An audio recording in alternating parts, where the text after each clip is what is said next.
nosso Senhor, que vive e reina com o Espírito Santo e com Deus o Pai, um só Deus, agora e para sempre. Amém. Amém.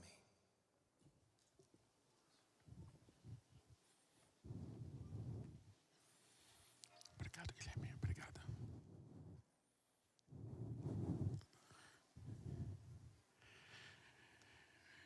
Queridos irmãos, quero saudar a todos com a paz do Senhor Jesus. Queria que vocês abrissem a palavra de Deus, a carta de Tiago, capítulo 2. Hoje à noite eu queria falar sobre fé e obras.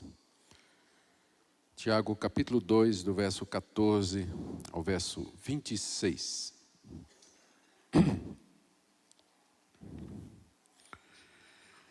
Meus irmãos, qual é o proveito se alguém disser que tem fé, mas não tiver obras?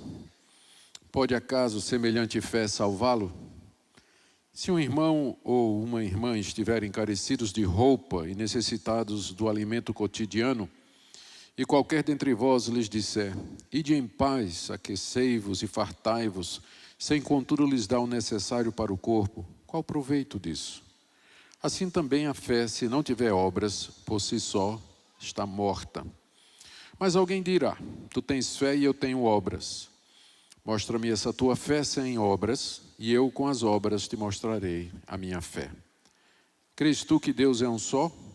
Fazes bem, até os demônios creem e tremem. Queres, pois, ficar certo, ó homem insensato, de que a fé sem as obras é inoperante? Não foi por obras que Abraão, nosso pai, foi justificado quando ofereceu sobre o altar o próprio filho Isaque? Vês como a fé operava juntamente com as suas obras, e com efeito foi pelas obras que a fé se consumou. E se cumpriu a escritura, a qual diz: ora, Abraão creu em Deus, e isso lhe foi imputado para a justiça, e foi chamado amigo de Deus. Verificais que uma pessoa é justificada por obras e não por fé somente.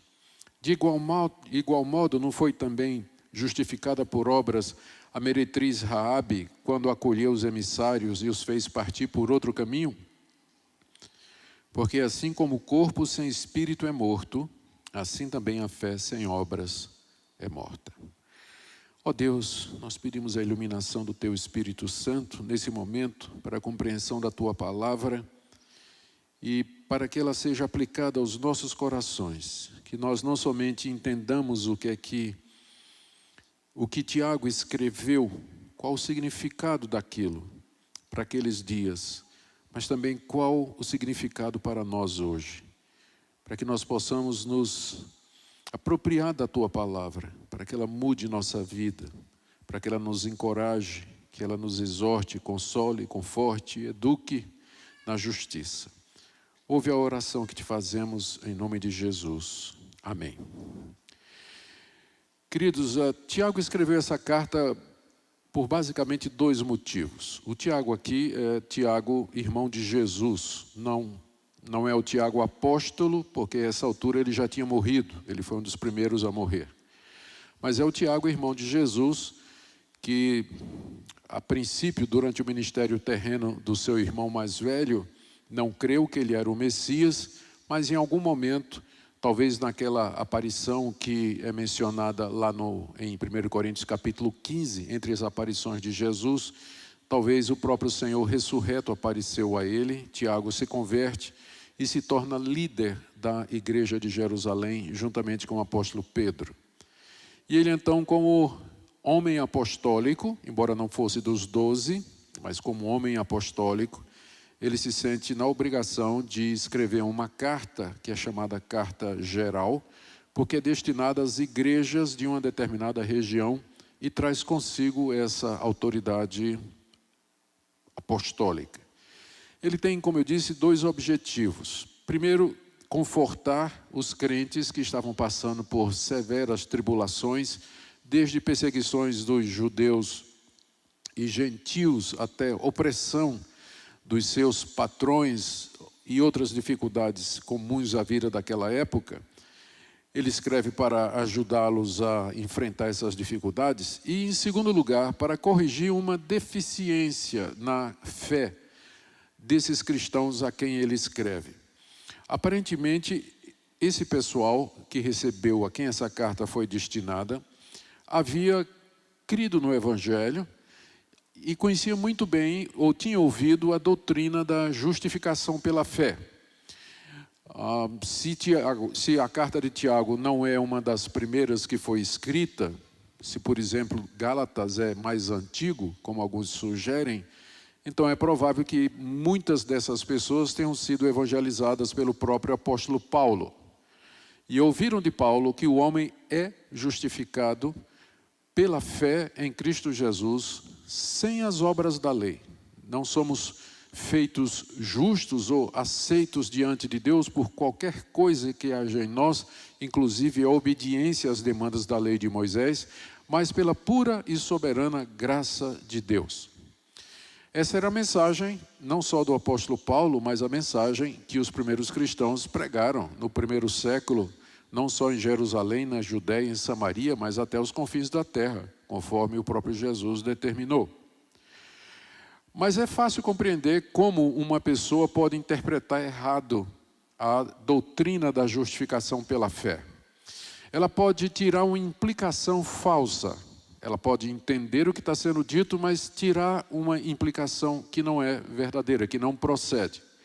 Já que nós somos salvos pela fé sem as obras, significa que as obras são irrelevantes para a minha salvação.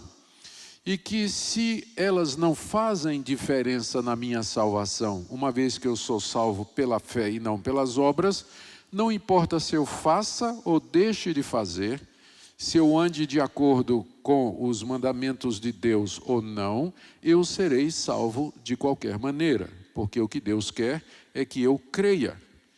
E que uma vez que eu creio, minha salvação está garantida pela obra completa de Cristo Jesus, e o meu comportamento, a minha vida, os meus procedimentos e as minhas atitudes não terão qualquer impacto na minha redenção. Então, não é difícil entender como uma pessoa pode chegar a essa conclusão falsa da doutrina da justificação pela fé em Cristo Jesus. E essa é a razão pela qual Tiago a segunda razão pela qual Tiago está escrevendo essa carta, para corrigir uma falsa compreensão que esses cristãos tinham tirado ou tinham tido da doutrina da justificação pela fé. Alguns acham que Tiago está de propósito corrigindo não o ensino do apóstolo Paulo, mas a implicação errada que esses que tinham sido evangelizados pelo apóstolo Paulo haviam chegado. E essa discussão, então, da relação ou papel das obras na salvação, e particularmente em relação à fé, ela ocupou um bom debate entre os reformadores. Lutero, em particular, ele entendia, talvez porque ele estava muito impactado pela sua própria descoberta de que a justificação é pela fé e não pelas obras, ele meio que criou um cânon dentro do cânon, dizendo que tudo aquilo na Bíblia que não apontasse para Cristo ou para a justificação pela fé, podia ser Paulo, Pedro, Apolo, quem quer que tenha escrito, aquilo não era de Deus. E o que é de Deus certamente apontaria para a doutrina da justificação pela fé. Por isso, quando ele traduziu a Bíblia do Novo Testamento, do grego para o alemão, na sua primeira edição, ele colocou Tiago fora do cânon, porque não encontrou aqui, particularmente no capítulo 2, a doutrina da justificação pela fé. Ele chamou a carta de Tiago de carta de palha e deixou fora da Bíblia na primeira edição. Nas edições seguintes, o reformador, já mais amadurecido e tendo uma compreensão mais geral de que é possível falar da justificação pela fé sem necessariamente ser explícito a respeito disso, ele traz Tiago de volta para o cânon do Novo Testamento, onde de fato ele pertence. Mas isso que foi combatido por Tiago e também, num certo sentido, por Lutero, na época da Reforma, é uma tendência constante no meio do povo evangélico. Ainda hoje você vai encontrar pessoas que, de uma maneira ou de outra, têm exatamente esse mesmo sentimento. Se eu sou salvo pela graça mediante a fé, o meu comportamento é irrelevante com relação à minha salvação. Porque o que salva é a fé e não a conduta, e não as boas obras ou a ausência delas. E vocês vão encontrar gente defendendo isso abertamente. Às vezes, esse pessoal toma liberdades bem explícitas, com mensagens, formação de determinadas igrejas, onde não se requer das pessoas nenhuma obra. Eu vou explicar depois o que é que a palavra obra significa aqui, porque sempre a gente associa com caridade, não é? Mas o conceito bíblico é muito mais amplo do que isso. Mas muitos grupos e movimentos dentro da igreja moderna, mais ou menos ensinam isso aí. Enfatizam a graça de Deus, enfatizam a fé na pessoa de Jesus Cristo, a ponto de não exigir daqueles que professam essa fé qualquer evidência de mudança de vida, de transformação ou de uma conduta que comprove que essa fé é genuína. Então, até os dias de hoje, nós vamos encontrar isso no meio evangélico. Não faz muito tempo, no tempo do Orkut, faz tempo, né, porque era no tempo do Orkut, a maioria de vocês não era nem nascido, mas tinha uma comunidade no Orkut de crentes presbiterianos, onde era ensinado exatamente isso, que se podia namorar à vontade com quem quiser, do jeito que quiser, ter sexo fora do casamento, a questão da prática homoafetiva também. Isso era ensinado com toda a liberdade e inclusive dizendo que porque Deus é amor, Deus é misericordioso, Deus é gracioso e Ele requer apenas que nós creiamos na obra completa de Cristo Jesus. Então é sobre isso que eu quero falar nessa manhã, na expectativa de confirmar vocês no Evangelho que vocês têm ouvido, o Evangelho da graça, o Evangelho verdadeiro, confirmar os seus corações, ajudar os jovens que às vezes são expostos, uma vez que eles andam pela internet em lugares escabrosos às vezes, não é? Então ajudar a juventude a ter uma visão mais clara disso aí e porventura, não sei, ajudar alguém que tem dúvidas a respeito desse assunto. A nossa expectativa então que a palavra de Deus, sola escritura, ela mesma faça a obra na consciência e no coração de vocês. A minha tarefa é apenas explicá-la e o Espírito de Deus então fará o que lhe aprouver no coração dos irmãos. Vamos então entender qual era o problema. Está aí no verso 14. Meus irmãos, qual é o proveito se alguém disser que tem fé, mas não tiver obras? Pode acaso semelhante fé salvá-lo? Aqui, Tiago está introduzindo a questão que ele vai tratar em seguida. Parece que o problema aqui, note bem, parece não, a questão aqui, é clara, não é a fé, mas a pessoa dizer que tem fé. Veja de novo, verso 14. Qual é o proveito se alguém disser que tem fé, mas não tiver obras? Por acaso, semelhante profissão de fé pode salvá-lo? O que está em jogo aqui era o fato de que as pessoas pensavam que professar a fé em Cristo Jesus, declarar que criam em Jesus, isso era suficiente para salvá-los. A pergunta de Tiago, portanto, é essa: qual é o proveito de alguém fazer a sua profissão de fé e ele não tiver obras, comportamento, conduta, atitudes que mostrem que essa declaração de fé é genuína, que ela é verdadeira? Então, qual é o proveito? Note, Tiago não está desprezando a profissão de fé e nem poderia, porque foi o próprio Jesus que ensinou. Aquele que me professar ou confessar diante dos homens será confessado por meu Pai, eu o confessarei diante de meu Pai que está nos céus. Romanos capítulo 10, o apóstolo Paulo diz: se você crê no coração e com a boca confessar que Jesus ressuscitou dos mortos, você será salvo. A Bíblia com clareza fala que é necessário que nós confessemos e professemos a nossa fé em Cristo Jesus diante do mundo para que nós sejamos salvos. A bronca de Tiago aqui é com pessoas que fazem isso e pensam que a vida cristã e a redenção se resume a essa mera profissão. Quando Jesus, Paulo, demais autores neotestamentários falaram da necessidade de uma profissão de fé, estava implícito de que essa profissão partiria de um coração regenerado, de uma vida que já foi tocada e mudada pelo Espírito Santo de Deus e que era apenas a expressão externa de alguma coisa interna que já havia acontecido no coração da pessoa. A questão lá para a audiência de Tiago é que eles não viam qualquer relação entre a profissão externa de Cristo e uma mudança interior que se traduzisse em boas obras e assim por diante. Por isso que ele pergunta aqui, no final do verso 14, pode acaso semelhante fé, ou semelhante profissão de fé, salvar essa pessoa? Será que é isso? Você simplesmente se dizer membro de uma igreja, no caso da igreja presbiteriana, batizamos os nossos filhos, a uma certa altura eles fazem profissão de fé. Será que se não tiver mudança, será que se não tiver um comportamento diferente, o fato de que foi batizado, fez a profissão de fé, isso é suficiente para salvar a pessoa? Qual o proveito, pergunta Tiago, qual o proveito dessa fé? E isso aqui é uma pergunta retórica, né? Ele está esperando a seguinte resposta: nenhum.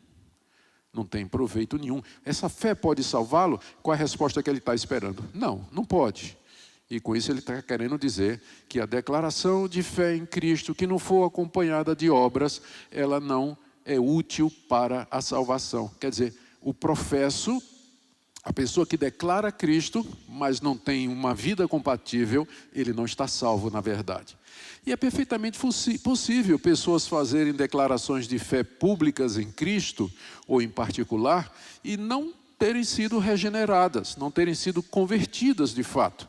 E é por isso que as obras entram em cena como um indicador, na verdade Tiago coloca como sendo o indicador de que a pessoa de fato está regenerada, de que ela foi salva, que sua vida foi transformada e que sua expressão, sua confissão de fé, sua declaração de fé, ela de fato é genuína.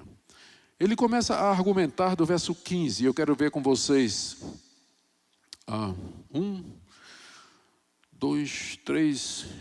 4 argumentos e ver a conclusão que ele faz aí no verso 26. Ele vai agora argumentar em cima da sua proposição de que uma declaração de fé sem obras, ela é inútil, ela não tem proveito, ela não pode salvar ninguém. A primeira coisa, o primeiro argumento dele é uma analogia que é feita de uma situação que poderia acontecer com muita frequência nos tempos da igreja apostólica, no primeiro século.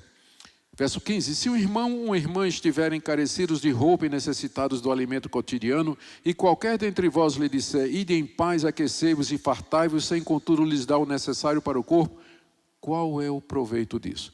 Essa situação poderia acontecer com muita frequência. Os primeiros cristãos eram geralmente tirados das classes, ou vieram geralmente das classes mais desprovidas da sociedade greco-romana daquela época.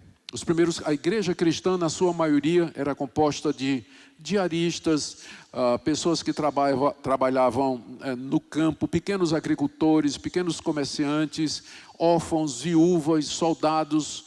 Então, era um povo sofrido, e essa situação aqui que Tiago retrata é perfeitamente possível. Você encontrar um irmão da igreja que não tinha o que comer e não tinha o que vestir. Hoje em dia, talvez por conta da situação em que a gente vive, é um mundo melhor financeiramente, existe pobreza, mas não aqui, pelo menos no nosso ambiente, ia ser difícil encontrar uma situação como essa, embora não impossível, de você se deparar com alguém, um irmão da igreja, que está morrendo de frio, porque não tem com o que se cobrir, ou está com muita fome, porque não tem o que comer. Aí Tiago imagina o seguinte, que você encontra essa pessoa, é membro da sua igreja, é seu irmão em Cristo, você tem os recursos financeiros necessários, mas você chega para aquele irmão e diz: "Ô irmão, que Deus lhe abençoe, vá em paz, que Deus encha o seu estômago, que Deus lhe cubra com sua graça para aquecer a sua vida, ide, vá, que Deus te abençoe e fortaleça." Tiago pergunta: qual o proveito disso? Qual o proveito disso? Mostrando que a piedade, ela é falsa, quando ela não significa uma renúncia, um sacrifício e um compromisso de amor com o próximo. Palavras bonitas: vá em paz, meu irmão, que Deus farte você, que Deus derrame chuva de bênção sobre a sua mesa, que Ele lhe aqueça com o calor do Espírito Santo, e você não mete a mão no bolso para tirar 10 conto para comprar um sanduíche, um pão para ele. Tiago pergunta aqui, qual é o proveito disso? Pergunta: Deus não pode aquecer e Deus não pode dar comida sobrenaturalmente se Ele quisesse? Não podia fazer como Ele fez com Elias, mandar corvos levar pão para Elias comer à beira do riacho? Pode, mas não é assim que Deus age. Deus age através de causas secundárias aqui nesse mundo. Milagre é uma exceção, existem. Mas o meio ordinário, normal de Deus fazer as coisas é através dos próprios meios e recursos que Ele estabeleceu. Ele vai saciar a fome do irmão e a necessidade do irmão através dos demais irmãos, através de você e através de mim. É assim que funciona. Então, da mesma forma, é uma declaração de fé.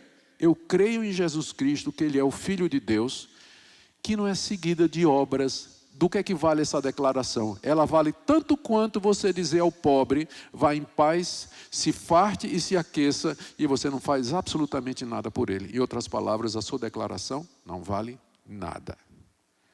Não vale nada. Esse é o primeiro argumento. Que Deus usa ou age da mesma forma como Deus usa e trabalha através de meios. A declaração de fé, ela tem que ser acompanhada de evidências para que se perceba que ela é verdadeira. Porque há gente iludida, há gente enganada. Eu cresci na igreja, fui batizado quando criança. Eu cantei no coral da mocidade, eu participei de debates bíblicos, de concursos bíblicos da mocidade. Eu ia todo domingo para a igreja, Namorei a filha do pastor. Quer mais crente do que isso? Namorei a filha do pastor, mas não era crente. Professei minha fé aos 16 anos de idade, mas não era convertido. Aos 17, 18 anos caí fora da igreja, fui para o mundão. E só aos 23 anos Deus teve misericórdia de mim e me trouxe de volta. Mudou minha vida completamente. Mas eu sei que é possível. Estou vendo adolescentes e jovens aqui. Eu sei que é possível alguém nascer na igreja, crescer na igreja, ser batizado, fazer a profissão de fé, participar de tudo na igreja e não ser regenerado. Ou pessoas que vêm para a igreja por outros motivos, pela namorada, pelo namorado, pelo marido, pela esposa, participa, de repente resolve se envolver, mas não houve verdadeira conversão. A verdadeira fé, esse é o próximo argumento de Tiago, a verdadeira profissão de fé, ela se evidencia através de obras. Conclusão de Tiago no verso 17 do primeiro argumento é esse: assim também a fé, se não tiver obras, por si só está morta. Uma fé morta, que não produz efeito, que não salva, que não vai levar à eternidade, nem trazer o perdão de pecados. O segundo argumento, como eu disse, está aí no verso 18, Tiago aqui começa uma discussão com o opositor imaginário. Não é? Isso aqui é um recurso muito comum de retórica. Você imaginar você imaginar alguém que pensa diferente de você, e você começa a discutir. E esse tipo de argumento que se chama diatribe, esse tipo de recurso que se chama diatribe, ele é muito usado. Paulo, inclusive, é mestre em fazer isso. Imaginar uma pessoa diante dele que é adversário e começar a discussão com aquela pessoa. Isso faz com que a audiência preste atenção. Quem é que não gosta de briga, né? De ver briga. Então, a gente já fica olhando assim a briga de Tiago com essa pessoa que acha que a fé não precisa de obras. 18. Mas o alguém aqui é Tiago, tá? O alguém aqui é Tiago. Mas alguém dirá a você que está pensando que basta a declaração de fé para você ser salvo. Mas, ou ele pode dizer assim, podia ser traduzido assim, mas eu te direi, tu tens fé, ou seja, tu dizes que tens fé, e eu tenho obras, Tiago falando, eu tenho obras. Mostra-me essa tua fé sem as obras, e eu com as obras te mostrarei a minha fé. Aqui Tiago está fazendo um desafio para aqueles que dizem ou pensam que basta professar a fé em Cristo Jesus, ou declarar que Ele é o Senhor, que Ele é o Filho de Deus, que morreu pelos pecados e que será salvo e não tem obras. Tiago aqui faz um desafio. Mostre que a sua fé é verdadeira sem obras. A resposta é que não tem como. Como é que você vai provar que sua fé é real? Como é que você vai demonstrar aos outros, e às vezes até a você mesmo, que aquilo que você pensa que é fé, de fato é a fé salvadora e a fé genuína? Como é que é possível demonstrar isso aí? Tiago diz que, em compensação, ele pode mostrar a fé que ele tem, Tiago tem, através das obras que ele tem. É como se, uma ilustração simples disso é, eu olho para uma árvore, eu não vejo a seiva correndo por dentro dela, mas eu vejo o fruto da árvore, o que me assegura então de que a árvore está viva. Eu sei que eu não vejo a seiva correndo por dentro da árvore, dos seus galhos, do seu tronco, e chegando até as frutas, as flores, as folhas, eu não vejo. Mas porque eu vejo a expressão externa, então eu posso ter certeza para mim, e pensando também na questão dos outros, que eu estou diante de uma fé verdadeira e genuína. Me mostre a sua fé sem obras. Você não tem como fazer isso. Mas eu, com minhas obras, eu vou mostrar a minha fé. As obras são uma demonstração concreta da realidade da fé.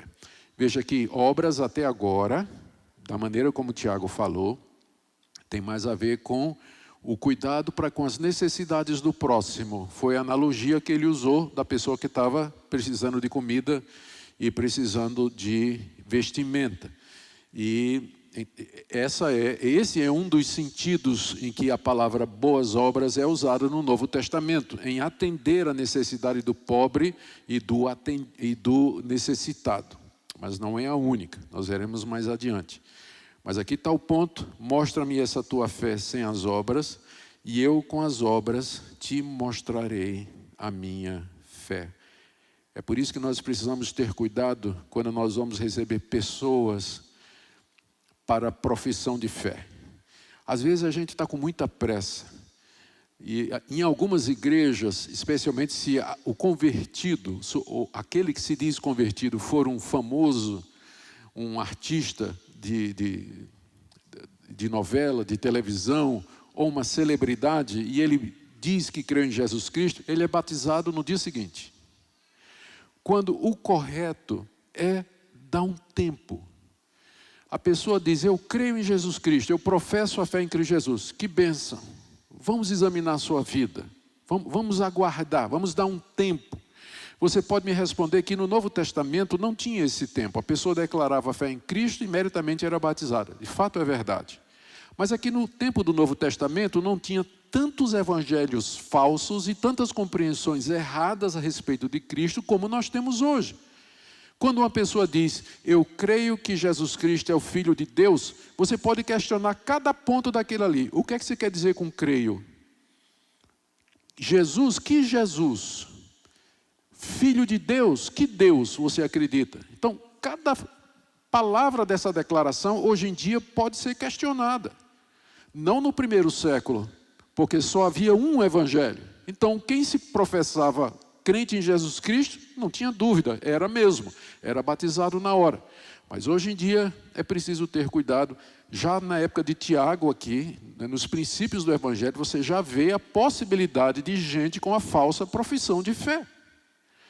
Daí a necessidade de, vamos com calma, vamos verificar, vamos aguardar, vamos ver a evidência, antes da gente agir de maneira precipitada. Segundo argumento, então, o primeiro argumento é baseado na analogia, declaração vazia de fé, quando não é seguida de obras, como desejar o bem ao próximo sem fazer o bem que você pode fazer a ele.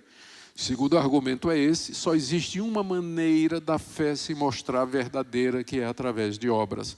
Agora, o terceiro argumento, no verso 19, até o diabo acredita, e ele é mais crente do que muita gente.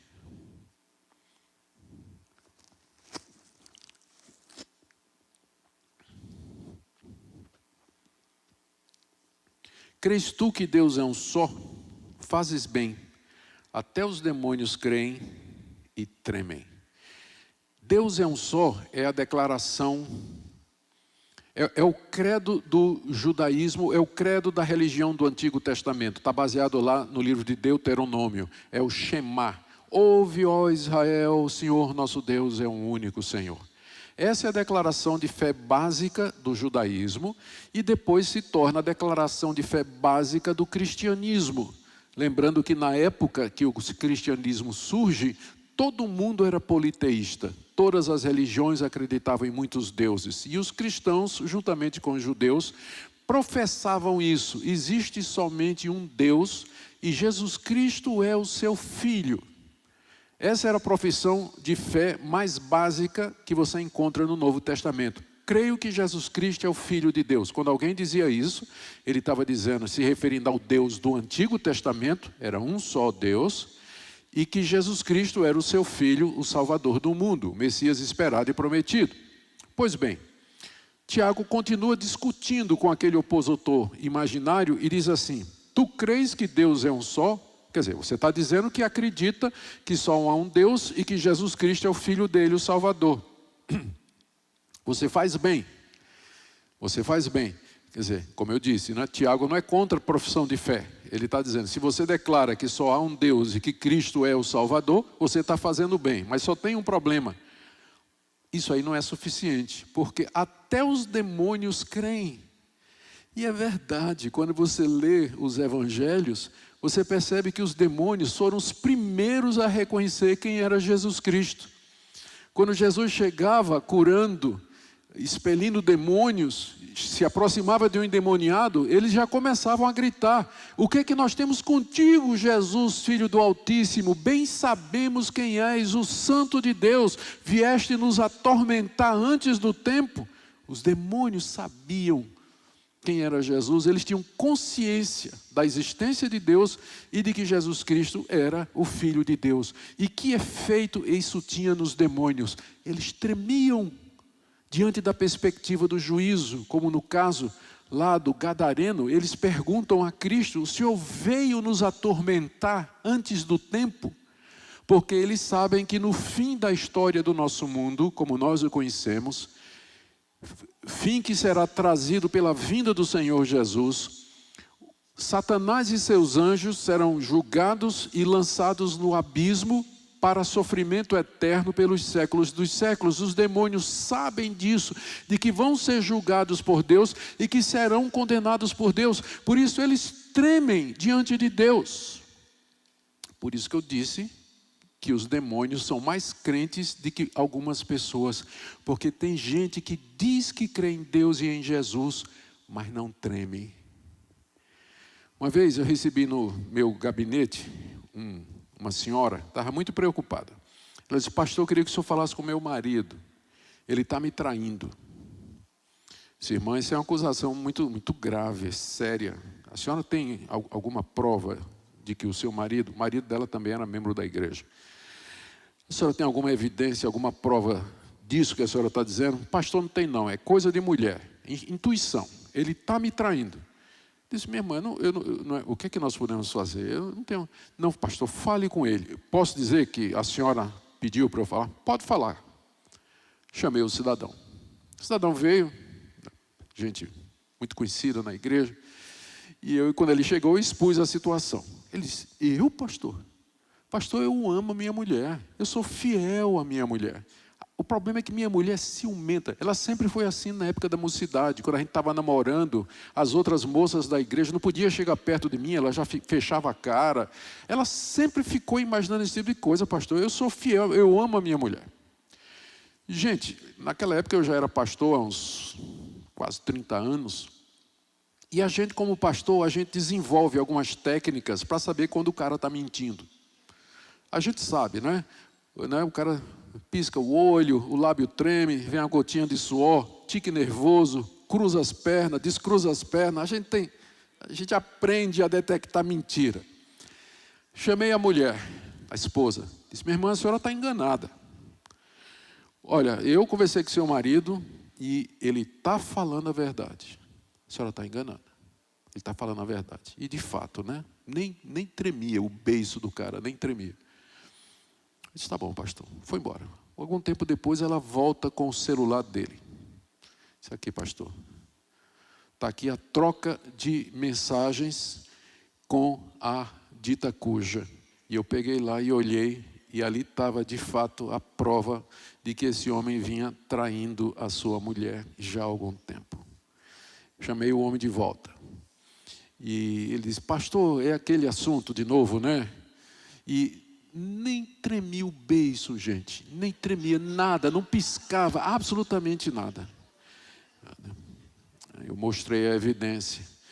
E ele, pastor, isso foi uma falha, foi uma queda que aconteceu e tudo. Eu queria restaurar meu casamento. Aí alguma coisa me bateu. Aí eu disse, meu irmão, essa foi a primeira vez, já que o senhor perguntou. Sabe qual a diferença desse crente e dos demônios? É que os demônios tremem diante do fato de que eles vão aparecer diante de Deus.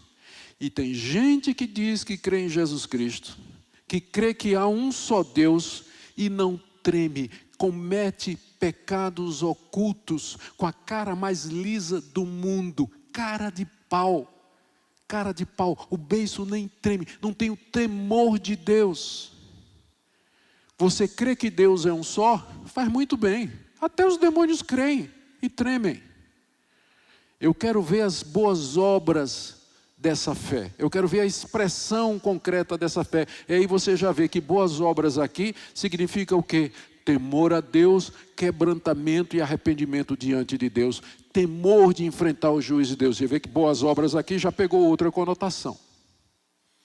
Então, boa obra não é só você ajudar o próximo, mas você temer a Deus e tremer diante dele da perspectiva do juízo. O quarto argumento do apóstolo Paulo vai do verso 20 até o verso 25 e se baseia na citação de duas personagens do Antigo Testamento para corroborar o que ele está dizendo. A primeira é muito conhecida, é a figura de Abraão. Verso 20, ele ainda está brigando, né? Tiago ainda está brigando com o opositor imaginário. Queres, pois, ficar certo, ó homem insensato, de que a fé sem as obras é inoperante? Não foi por obras que Abraão, nosso pai, foi justificado quando ofereceu sobre o altar o próprio filho Isaque? Vês como a fé operava juntamente com as suas obras, e com efeito foi pelas obras que a fé se consumou, e se cumpriu a escritura, a qual diz, ora Abraão creu em Deus, isso lhe foi imputado para a justiça, e foi chamado amigo de Deus. Verificais que uma pessoa é justificada por obras e não por fé somente. Tiago não escolheu Abraão sem razão. Abraão é chamado pai da fé. É um homem de grande confiança em Deus, que durante anos peregrinou por Canaã, à espera da promessa de que Deus lhe daria uma descendência numerosa e futuramente a posse daquela terra. A peregrinação de Abraão é a peregrinação da fé. Teve alguns momentos de vacilo, mas compensados pela grande confiança que esse patriarca demonstrou da parte de Deus. Há alguns episódios marcantes na peregrinação de Abraão. Capítulo 12 Deus o chama de Ur dos Caldeus e faz as promessas e a aliança. Depois, no capítulo 15, Deus aparece a Abraão. Algum tempo já tinha decorrido, Abraão já era velho para ter filhos, a sua mulher também, além de ser estéril. E Deus refaz as promessas no capítulo 15, dizendo a Abraão que ele teria uma numerosa descendência como as estrelas do céu. Inclusive tirou Abraão da tenda, mandou que ele olhasse para o céu e disse: assim será a tua descendência. E o texto diz lá, no capítulo 15 de Gênesis, que Abraão creu em Deus e isso lhe foi imputado para a justiça. Ele foi declarado justo por Deus porque ele creu naquilo que Deus tinha dito, da chegada da sua descendência, da chegada daquele em quem seriam benditas todas as nações da terra, em outras palavras, no Cristo. Abraão creu em Cristo da mesma forma que você e eu cremos. Só que nós, ao crermos em Cristo, olhamos para trás. Cristo veio há 2000 anos. Abraão, quando creu em Cristo, ele olhou para frente. Seu filho, o Messias, viria séculos depois. Mas é a mesma fé, só a direção é que é errada. Abraão foi justificado pela fé, capítulo 15. Capítulo 17, Deus faz uma aliança com ele, a aliança da circuncisão, repete as promessas. E algum tempo depois nasce Isaque, o filho da promessa. Quando Abraão já tinha 100 anos, a sua esposa quase isso, e ela era estéril, então chega Isaque. Capítulo 22, Deus aparece a Abraão e diz: eu quero que você tome seu filho, seu único filho, Isaque, a quem você ama, e leve ao lugar que eu vou lhe mostrar, e lá eu quero que você o ofereça em sacrifício para mim. Dia seguinte, manhã cedinho, Abraão pega a mula, pega alguns servos, pega a lenha, o facão, e aí com Isaque, seu filho, se dirige para uma viagem de 2 dias até o Monte Moriá.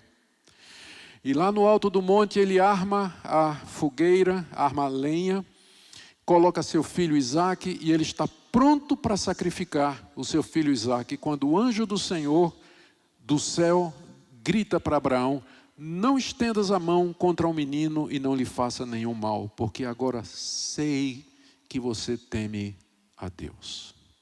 A fé que Abraão teve no capítulo 15 é justificada no capítulo 22 pela obra de renúncia e de obediência a Deus, em que Abraão deu o que era mais querido para ele a Deus sem questionamento.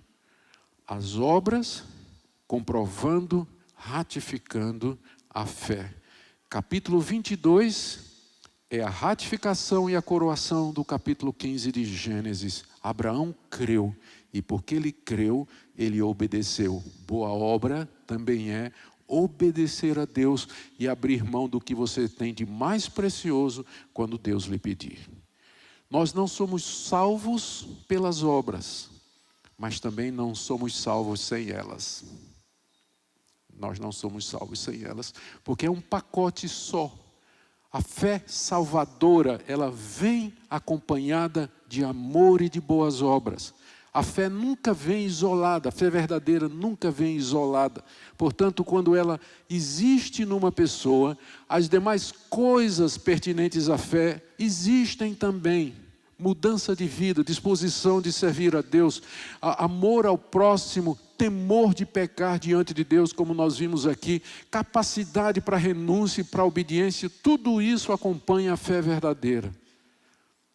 Por isso que ele diz aqui, verso 20, ele já começa chamando o cidadão de insensato, né? Porque parece ser uma questão de bom senso, de que uma declaração de fé para salvar, ela precisa ser ratificada pela evidência, porque senão ela é falsa.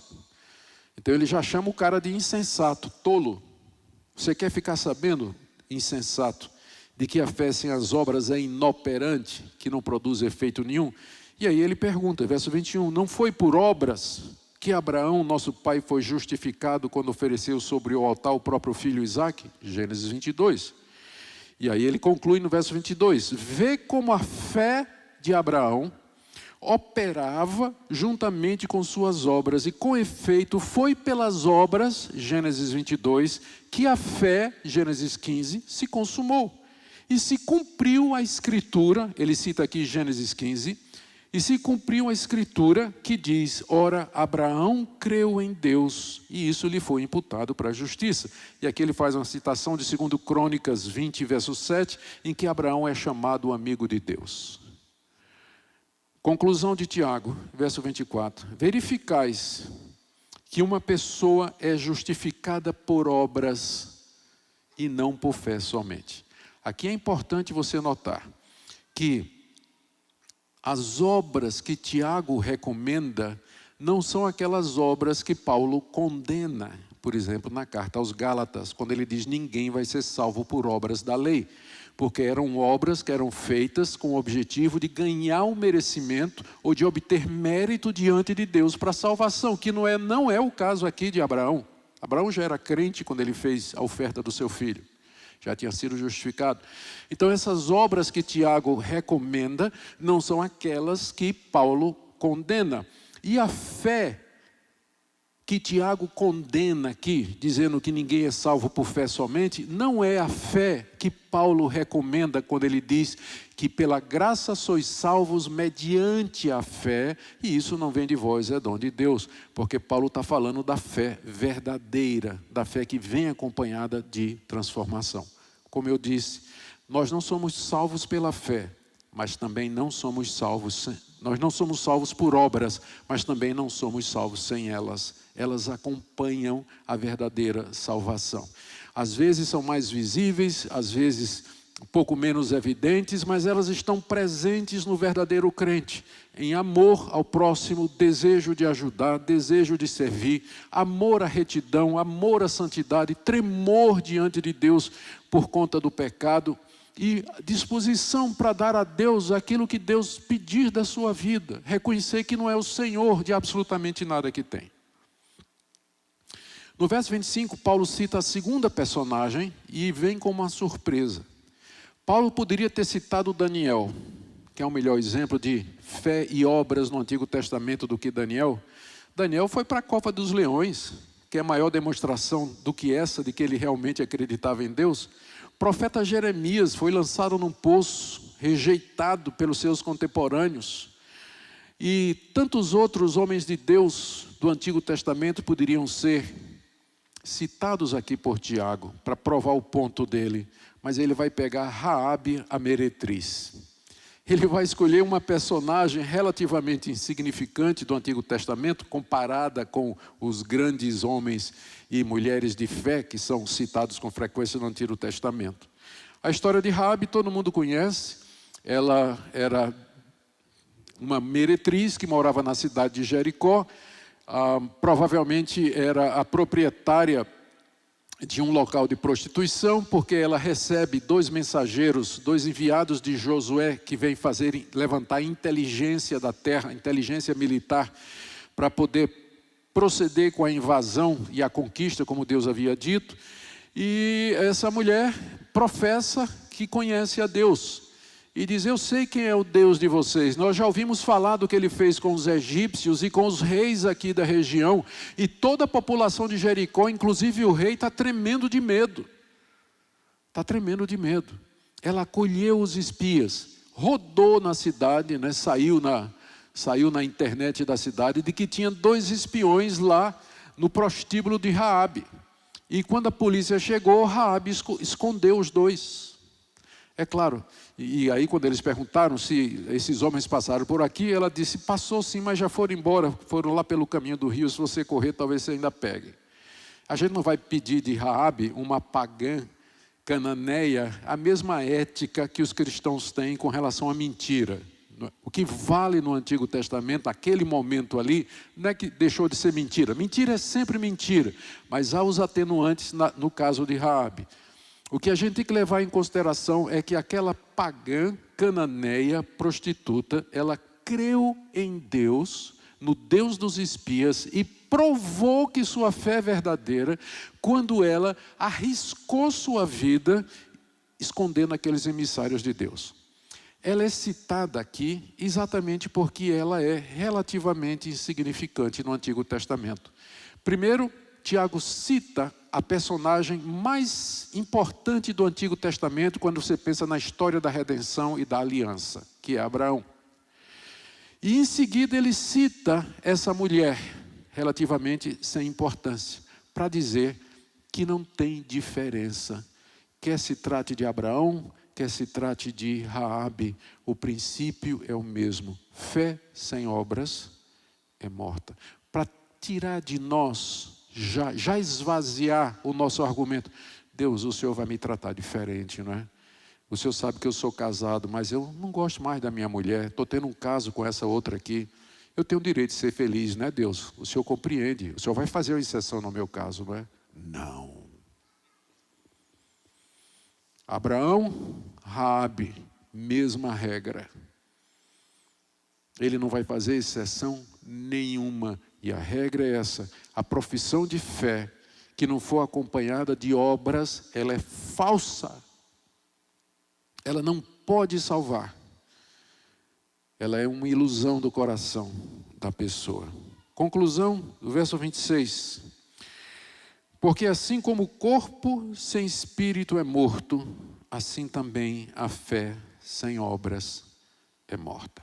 Aqui nesse verso, Tiago então fecha o assunto, resumindo tudo o que ele quis dizer até agora, com o objetivo de corrigir esse erro grave nas igrejas às quais ele se dirigia, de pensar que o simples ouvir sermões, frequentar a igreja, fazer uma profissão de fé, ser batizado, isso pode nos salvar da ira vindoura e da culpa dos nossos pecados. O que ele quer dizer é, vocês entenderam mal. O que Paulo quis pregar, o que Paulo disse, nunca foi isso. É só você ler a carta aos Romanos. Paulo começa e termina a carta aos Romanos falando da fé que opera pelo amor, ou da obediência dos gentios pela fé. Mas o que ele quer dizer é, a vida de vocês deve mostrar a sua confissão de fé através do seu amor ao próximo, através do seu temor diante de Deus, através da renúncia de si mesmo e, se possível, e se Deus chamar você, colocar sua vida em risco por amor a Cristo Jesus, como Raabe fez. Eu não sei como está você aqui nessa noite, mas essa palavra aqui ela tem muitas aplicações. A primeira delas é que nós sondemos o nosso coração. É possível que a gente esteja enganado? É. Certeza de salvação, ela precisa estar baseada nos argumentos corretos. Quando eu estava fazendo meu mestrado na África do Sul, eu tive um professor maravilhoso chamado J. Van der Walt. Ele já tinha uns 60 anos na época, estava para se aposentar. E o Van der Walt, na sala de aula, contou a experiência dele. Ele nasceu na igreja reformada da Holanda, ele estava servindo na África do Sul. Ele era um holandês, nasceu na igreja reformada da Holanda, foi batizado, fez profissão de fé, entrou para o ministério, se tornou pastor, estudou teologia, fez mestrado e doutorado, era professor de teologia. Mais ou menos com 50 anos de idade, ele ficou doente, foi para o hospital. E uma doença que o impedia de... Ele teve que ficar no hospital uns dias. E aí ele resolveu ler alguma coisa e encontrou um livro de Martin Lloyd-Jones, que é a exposição de Romanos capítulo 7. Ele começou a ler aquele livro e se converteu no leito de hospital.